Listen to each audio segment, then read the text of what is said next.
Hai semuanya, kami dari kelompok Salmonella TV. Saya Karsya Aldini Ginting dengan ujung NIM 178. Saya Diaula Pulungan dengan ujung NIM 132.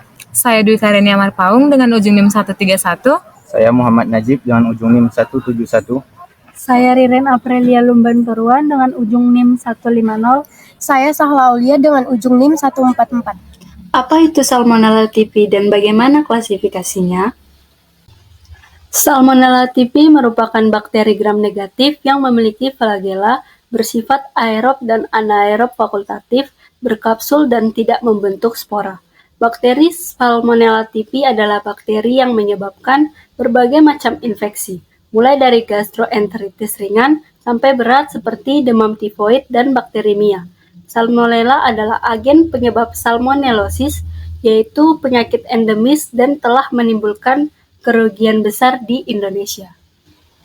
Nama Salmonella ini diambil dari nama Daniel Edward Salmon, seorang ahli bakteriologi dari Amerika yang pertama kali mengisolasi bakteri ini dari usus babi pada tahun 1884.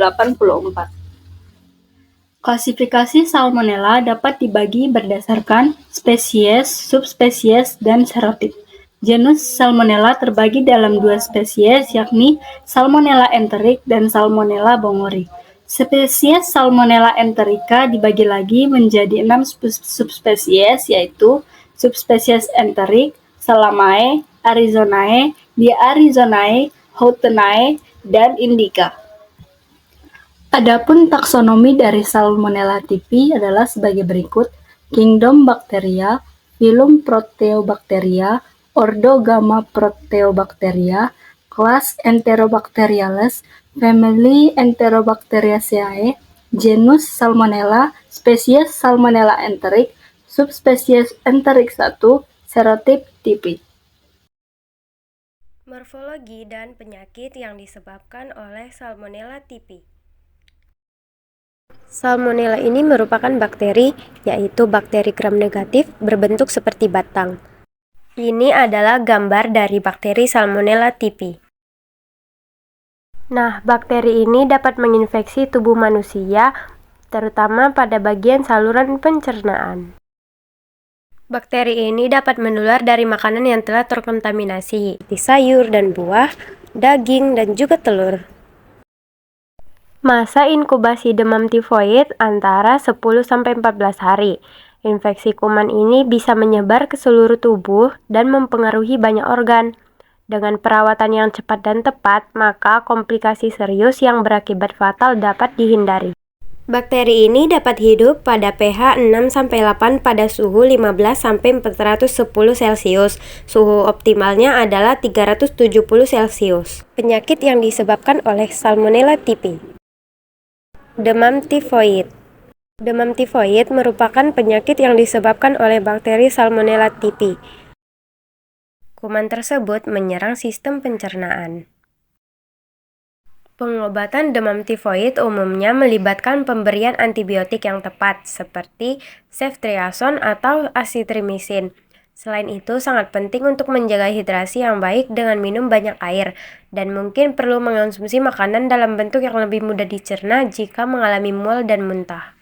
Kira-kira apa ya gejala awalnya demam tifoid ini? Aku juga lupa. Gimana nih?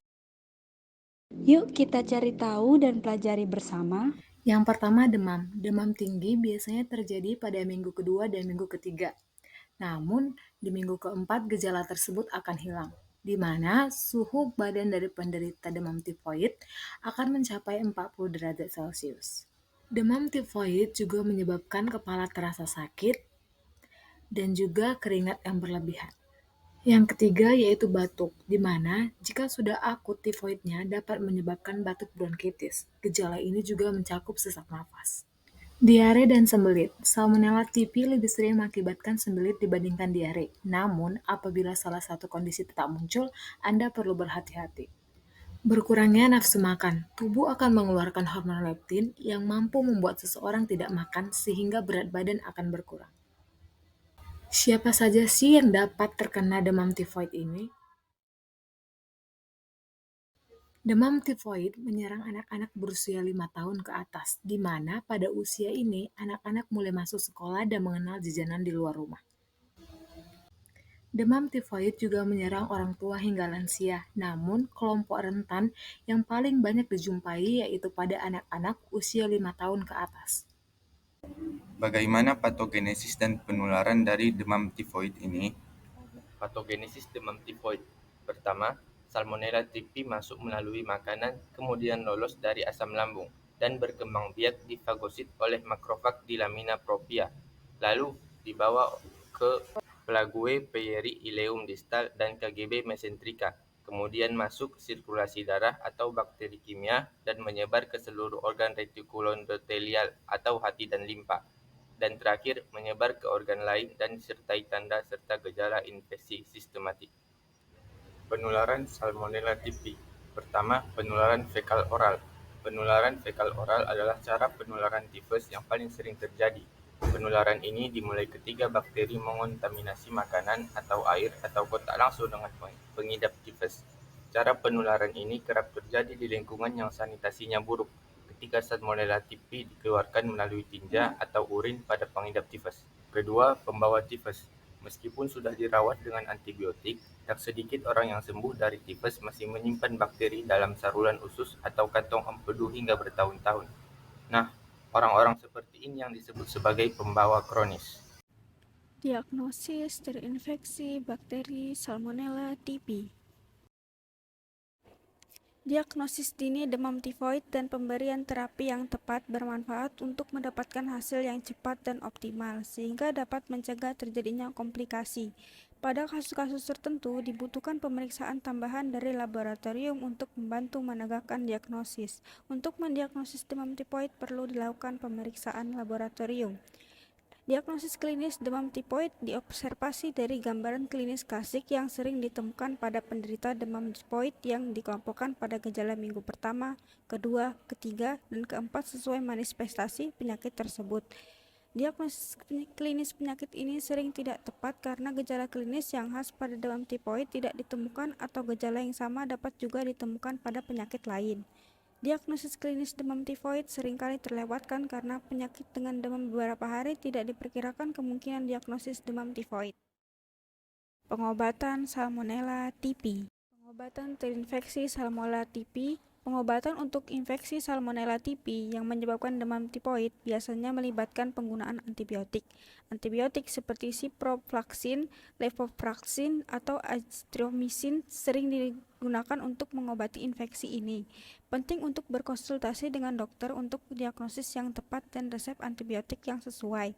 Selain antibiotik, penting untuk menjaga hidrasi baik dengan minum banyak cairan untuk menghindari dehidrasi yang mungkin terjadi akibat gejala seperti diare dan muntah. Juga makan makanan yang aman dan hindari makanan yang dapat memperburuk infeksi. Konsultasikan dengan dokter untuk pengobatan yang tepat sesuai dengan kondisi Anda.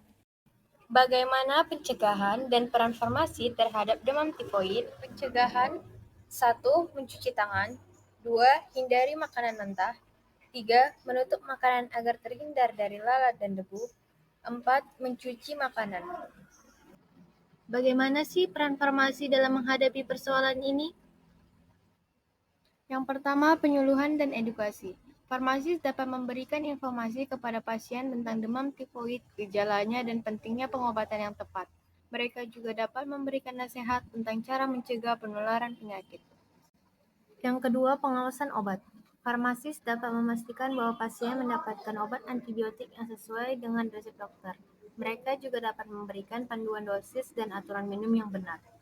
Manajemen efek samping, di mana farmasis dapat memberikan informasi kepada pasien tentang kemungkinan efek samping dari antibiotik yang digunakan untuk mengobati demam tifoid. Mereka juga dapat memberikan saran tentang cara mengatasi efek samping yang mungkin akan timbul. Demikian hasil presentasi kami. Terima kasih.